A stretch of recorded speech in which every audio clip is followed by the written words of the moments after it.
Welcome to the second episode of the We Want More podcast. I'm your host, Tanner Moore, and today we have a special episode talking about the student athlete and its role and importance within education. But first, let me introduce our special guest host, Nobody. I have a very small budget here at the We Want More podcast. I told my team to reach out, try to get John Calipari, try to get Mark Stoops, and they told me that we did not have the budget for those people. So the episode must carry on without a host, unfortunately. This week's episode's format will change up a little bit. However, I think I have a good format, and that is why I have you all, the listeners, fill out a questionnaire across all my social medias that I posted asking about anything related about the student athlete within education. So today's episode, we're going to talk about a lot of those questions you have. Hopefully, I can give some insights to some student athletes out there that are struggling balancing the life and expectations they have being a student athlete. Before we continue and dive into those questions, let's introduce today's sponsor. Today's sponsor is Rawlings. Rawlings is a sporting company founded in 1887 that strives in having high performance equipment and protective apparel for the professional, amateur, and entry level player. If you go to rawlings.com and buy anything across the website, use code We Want More upon checkout to receive a 15% discount. Again, code We Want More at the checkout of the rawlings.com website to receive 15% off across all sporting apparel. So the student athlete, what it is importance, what is its role within the community? Before I dive into that a little bit, let's go ahead and answer one of today's questions. This question comes from an anonymous source that says, Tanner, I'm a student athlete. How do I find time to balance my sport and my schoolwork? Well, that is probably the most highly asked question about the student athlete. How do I find time to complete my work, to complete my assignments, to do homework, to study for tests and quizzes while I'm on the road playing a game or I'm after school having practice? This is one of the most challenging parts about being a student athlete, and my advice is to manage your time wisely. I know that seems like a very redundant answer, something that is very vague. However, that is the key part to it all, how to balance it all. You need to find time. It doesn't matter if it's in the morning, in the middle of your day, in between classes, right after school, before practice, right after practice. You need to set time throughout the day for you to do your classwork. I am currently a coach of two sports. I make lessons for the classes I teach, and I'm currently enrolled in a master's program. I have three jobs to worry about, essentially. I'm not a student athlete in that sense. However, I understand the time that other activities take up. I have to use a planner. I know that seems very old school, archaic, but this might be helpful for you is to use something to jot down, oh, I have 30 minutes free time here. This is when I'm going to study. Or I have an hour free time here. This is when I'm going to complete my coursework or any homework I have for that day. It goes a long way. And after you get used to it, getting a rhythm of doing it after the first couple of days, you'll be in a nice routine where it doesn't feel like a hassle or a chore to complete your coursework or to study for tests. So, again, when it comes to balancing both, just use your time wisely. Do not become a procrastinator and do everything last minute. Moving on, the next question we have is from another anonymous source that says, Tanner, I recently have been injured in one of my practices. I cannot play any games coming forward, and I have a lot of treatment to do before and after school. How do I balance the time out? Well, to reflect on the last question, injuries again add something else into the rotation of your day. Just use a planner. If you're injured, you're not going to be playing or going to practices a lot, unfortunately. You might be required to go to practices to learn play so you don't get behind, but there's another opportunity while your teammates are practicing to do your coursework. Or if you have an injury that is hindering you from doing your work, for example, say you broke your wrist or your hand, well, I'm sure your teacher or your school administrators will find something that will work for you, where you can still complete your coursework. Again, your question is just like the first question. use a planner, use something to balance your time out, write it out. So, before I dive into any more questions, I want to talk about the student athlete's role in your community. As a coach, I always tell my student athletes, you represent what's on your chest. You are the ones that are advocating for your school. You're the ones that are putting a good or bad image on your school.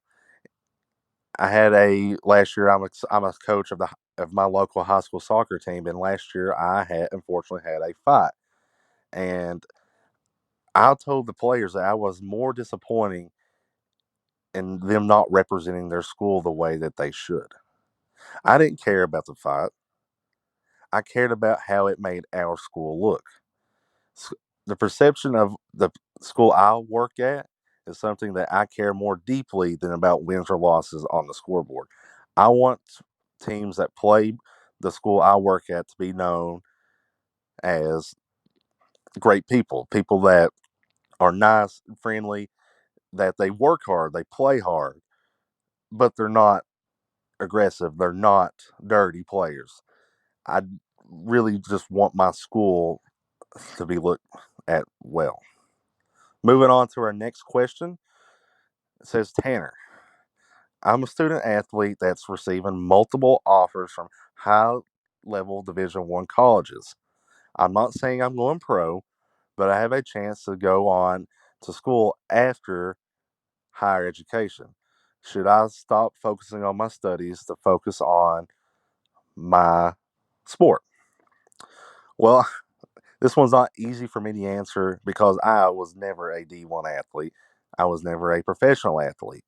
However, what I can tell you is statistics say that the odds of anybody in high school sports being a pro is very minimal. There's a reason why it's called student athlete because the student does come first, but also in a sense that you will need to have a backup plan. What happens if you get hurt? What happens if you get to this D1 college or you get to the professionals and you're not as good as the other people that are there? What if you don't make as much money as you think you're going to make? You need to have a backup plan. You need to have something just in case things go wrong. And I'm hoping they do not for you. But you need to have something where if your dreams don't play out, you have a backup dream that's still going to provide for you and your family going forward. And that's for anybody out there. Just because you are getting highly recruited, if you are high up on the rankings, on recruiting rankings, or if you're in college listening to this and you have draft stock potential, have a backup plan. Have something or investing something that you are going to be able to do once sports end because I hate to tell you, sports does end for everybody. There's something that you cannot control, and that is age. Once you get to a certain age, you just cannot play sports like you can with the younger people by the time you get that age. So right now, I need to go ahead and take a commercial break. When we come back to the We Want More podcast, we're going to be talking about NIL deals, a new taboo topic amongst sports. Well, I was shopping for a new car. Which one's me? A cool convertible or an SUV? Too bad I didn't know my credit was whack, cause now I'm driving off the lot in a used subcompact. FREE, that spells free. Creditreport.com, baby. Saw their ads on my TV. Thought about going, but was too lazy. Now instead of looking fly and rolling fat, my legs are sticking to the vinyl and my posse's getting laughed at. FREE, that spells free. Creditreport.com, baby. Offer applies with enrollment and triple advantage. Welcome back to the We Want More podcast. Again, I'm your host, Tanner Moore, and today we are taking questions that you, the viewers, have sent in for me to answer about the student athlete. Again, I cannot afford a special guest host today, but I really wish we could have gotten a high level college coach on here to tell you about the importance it is in being a student athlete in education.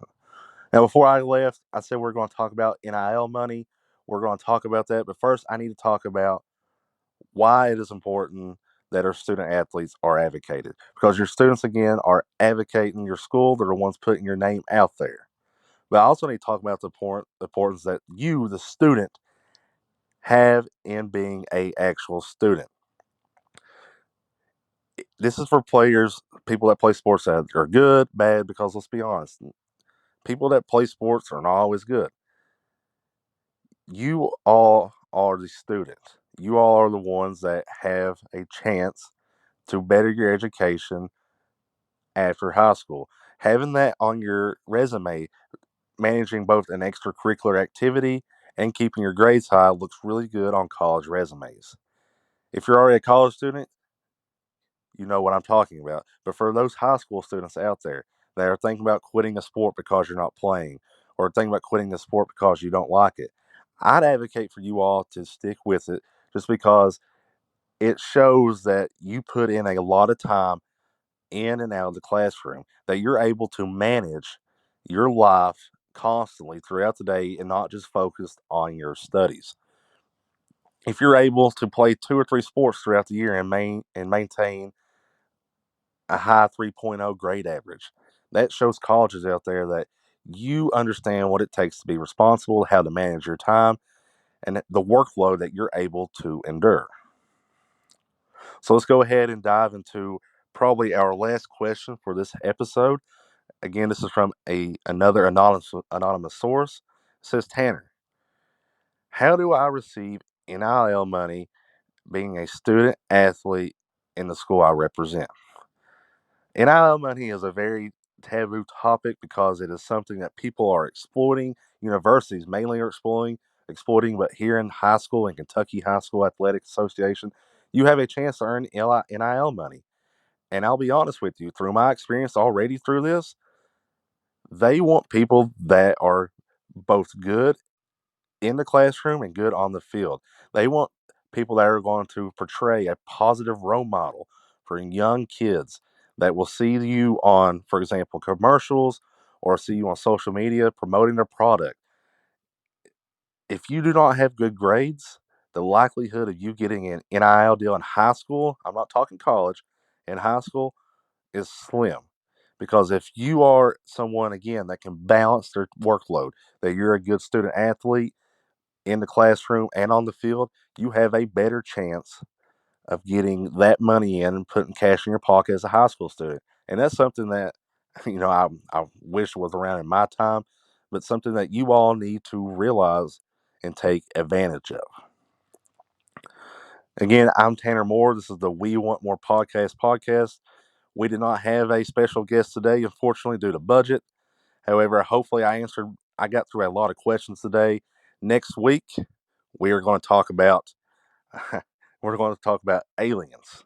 Yes, I know the We Want More podcast has been about education, but we're going to talk about aliens. And hopefully next week I can get Joe Rogan on my podcast because those budget restraints I think are going to take off after this episode. So again, it's the We Want More podcast, and we'll see you next week.